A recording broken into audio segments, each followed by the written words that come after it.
Всем привет, давно не виделись. На днях владельцы подписки PS Plus получили возможность скачать Ghost of Tsushima Legends. Значит, аудитория растет и ищет ответы на свои вопросы. На какие-то из этих вопросов я уже отвечал в своих старых видео, на какие-то отвечу в этом. Но прежде чем мы начнем, хочу акцентировать внимание на паре важных нюансов. Во-первых, некоторые из вас, как и я, когда был новичком, как не в себя, смотрят видосы по типу «Лучший билд на лучницу с тыквой» или «300 плюс киллов в выживании». Вы должны понимать, что смотря подобные видео, дальше золота вы не уедете. Такие видео нужны исключительно для того, чтобы опробовать всякую дичь и побывать в разных неустойчивых ситуациях. Сначала вы делаете билд на лучнице с бутылкой, потом на кошмаре вам эту бутылку пихает в задницу и все такое прочее. Я считаю, что доверие к рассказчику подобного контента должно базироваться на его достижениях. То есть, если такой рассказчик максимум, что может, это пройти кошмар с рандомами, с потерей точек и без бонусных задач с 5 смертями и остаться при этом с мокрой жопой, то доверять ему я бы не стал.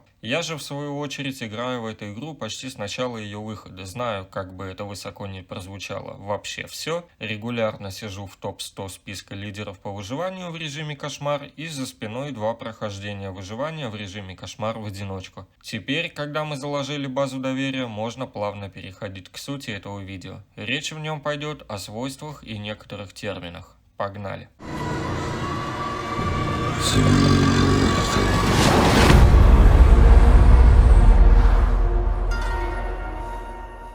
Для начала шустро определим понятие некоторых терминов, которыми я буду пользоваться, дабы было понимание того, о чем я буду говорить. Ключевое умение или ульта – это способность класса, которую можно активировать при наличии 3 очков решимости. У каждого класса ульта своя. Классовое умение или обилка – это способность класса, которую можно использовать один раз в определенный период времени. У каждого класса их по 3 вида, и время, до которого оно будет восстанавливаться, тоже может отличаться. Крит – скрытная атака. Ею владеют все классы. Кулдаун или откат. У любого орудия призрака и обилки есть период времени до ее восстановления. Это и есть откат. В этом видео также пойдет речь о том, как его сократить. Теперь начнем рассматривать свойства снаряжения. Собрав для каждого класса набор снаряжения с желаемыми свойствами, мы получаем билд. И вот от того, каким он будет, зависит то, на что вы будете способны. О том, что нужно учитывать, собирая билд, я уже рассказывал в одном из своих видео, можете его посмотреть. Это видео как бы продолжение темы.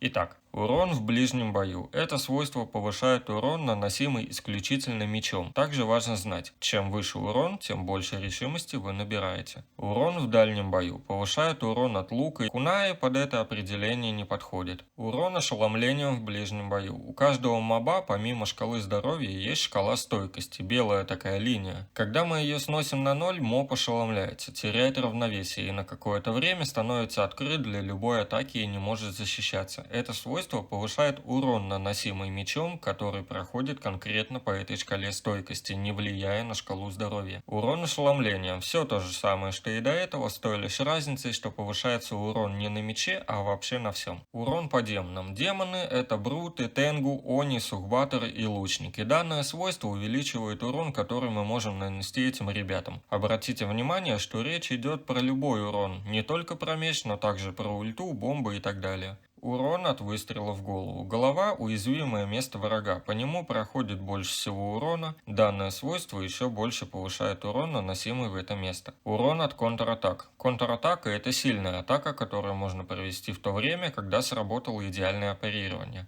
Это свойство увеличивает урон от такой атаки. Ключевой урон. Если ульта класса наносит врагам урон, у всех кроме Ронина, оно имеет свой базовый урон. Это свойство позволяет этот самый урон повысить. Урон от огня. Поджигая врагов любым способом, по нему проходит свой базовый урон от горения. Данным свойством мы этот урон повышаем. Урон от орудия призрака. Кунаи, липучки, силки, грязь и черный порох – это орудия призрака со своим базовым уроном. Данное свойство этот урон повышает. Урон от скрытной атаки. Когда враг нас не видит, мы можем совершить скрытную атаку, имеющую базовый урон. Это свойство его повышает. Урон от тихого убийства с высоты. Убийство с высоты – это то же самое скрытное убийство, но прокачивая это свойство, мы увеличиваем урон от скрытной атаки, если она была совершена с высоты, то есть крит сверху. Уменьшение урона. Когда нас бьют, нам больно. Это свойство делает так, чтобы нам было не так больно. Окно идеального парирования. Идеальное парирование – это то, что происходит, когда мы ставим блок от удара в последний момент. Окно идеального парирования – это промежуток времени от замаха мечом до нашего блока. Изначально нам дано примерно 40% этого окна. Это свойство увеличивает это окно, давая нам возможность ставить блок немного раньше. Восстановление умений. Как я уже сказал, у обилки, какой бы она ни была, есть кулдаун. Данное свойство позволяет этот кулдаун сократить. Ускорение восстановления. То же самое, что и до этого, но ускоряется восстановление всех орудий и умений.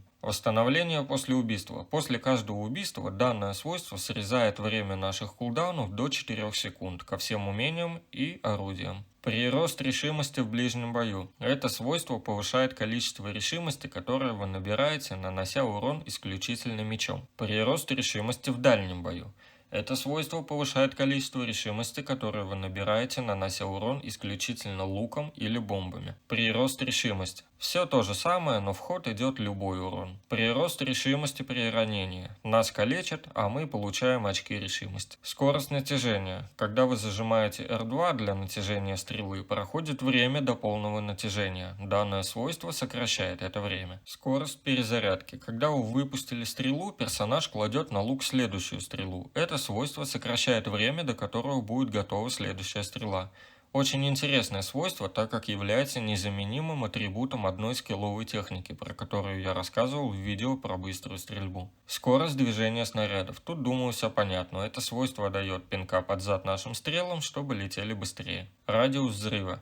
У связки бомб есть рабочая область вокруг места взрыва. Этим свойством мы увеличиваем эту область. Радиус умения охотника, то бишь радиус обилки. Например, взрывная стрела имеет свою область работы. Это свойство данную область расширяет. Радиус губительного исчезновения. Вторая обилка убийцы. Она имеет свой базовый радиус действия.